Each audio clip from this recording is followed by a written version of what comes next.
দর্শক, আজ আপনাদের নিয়ে যাব সুদূর দক্ষিণ আমেরিকার দেশ পেরুর আন্দিজ পর্বতমালার উরুবাম্বা উপত্যকার এক দুর্গম চূড়ায়, যেখানে শত শত বছর ধরে নিশ্চিন্তে ঠাঁই দাঁড়িয়ে আছে মানব নির্মিত এক সপ্তাশ্চর্য।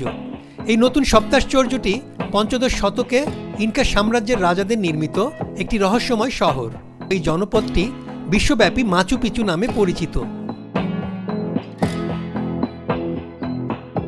প্রিয় দর্শক, সম্পূর্ণ ভিডিওটি দেখতে ডেসক্রিপশন বক্সে দেওয়া লিঙ্কে ক্লিক করুন এবং বিস্তারিত জানুন ও উপভোগ করুন। আর যদি ভালো লাগে তাহলে নিয়মিত চোখ রাখুন আমার মহাকাল চ্যানেলে এবং সাবস্ক্রাইব করুন। সেই সাথে আপনার মোবাইলে বেল আইকনটি অ্যাক্টিভ করে দিন। আর দয়া করে লাইক দিন ও আপনার মতামত দিন। আপনাদের ভালো লাগাই আমার চেষ্টার আনন্দ। সবাইকে ধন্যবাদ।